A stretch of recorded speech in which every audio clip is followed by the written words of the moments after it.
Hi అండి, అందరికీ నమస్కారం. Welcome to my channel.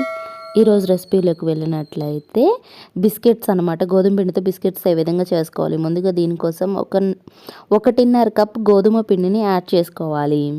ఈ విధంగా 1.5 కప్పు గోధుమ పిండి తీసుకున్న తర్వాత ఇందులో హాఫ్ కప్పు అంటే హాఫ్ గ్లాస్ మైదా పిండిని యాడ్ చేసుకోవాలి. అలాగే రుచికి సరిపడినంత ఉప్పును కూడా తీసుకోవాలి. అలాగే 1 టేబుల్ స్పూన్ కారాన్ని యాడ్ చేసుకోవాలి.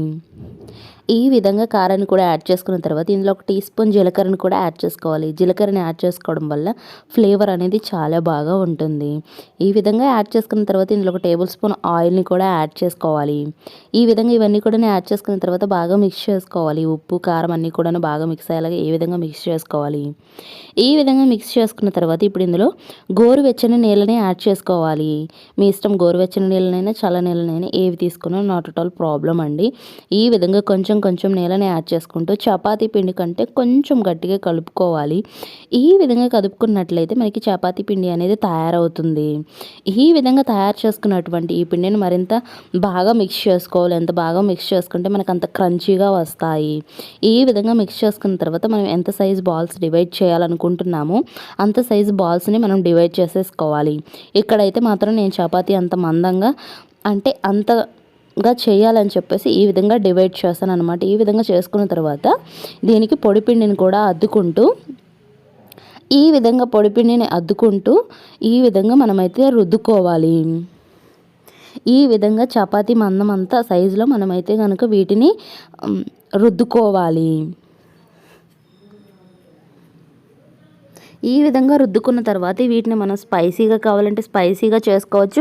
లేదు కొంచెం షుగర్గా కొంచెం స్వీట్గా ఉండాలి అనుకుంటే వీటి మీద కొంచెం పంచదారను చల్లుకొని ఈ విధంగా అంతా కూడాను చల్లుకున్న తర్వాత ఒక్కసారి కర్రతోటి అలా అన్నామనుకోండి, ఆ పంచదార అనేది అలాగే స్టిక్ అయి ఉంటుంది, ఏమాత్రం కూడాను ఊడిపోదు. ఇలా చేసుకున్న తర్వాత దీని మీద మరి కాసింత పొడిపిండిని చల్లుకొని ఈ విధంగా మనకి ఏ షేప్లో కావాలంటే ఆ షేప్లో మనం కట్ చేసుకోవచ్చు. ఈ విధంగా స్వీట్ చేసుకోవచ్చు, హాట్ చేసుకోవచ్చు అండి ఒకటే పిండితోటి. ఈ విధంగా చేసుకున్న తర్వాత వీటన్నిటిని కూడా ఈ విధంగా కట్ చేసుకోవాలి.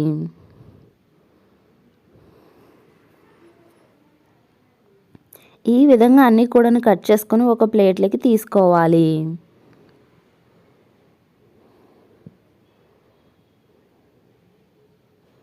ఇదే విధంగా మిగతా చపాతీలన్నిటినీ కూడాను మనకి షుగర్ కావాలంటే షుగర్ పెట్టుకొని, లేదంటే నార్మల్గా కావాలంటే నార్మల్గా పెట్టుకొని ఈ విధంగా కట్ చేసుకొని ఒక ప్లేట్లోకి తీసేసుకోవాలి. ఈ విధంగా తీసేసుకున్న తర్వాత వీటిని ఒక 10 మినిట్స్ కనుక గాలికి పెట్టినట్లయితే మరి కాసింత డ్రై అవుతాయి.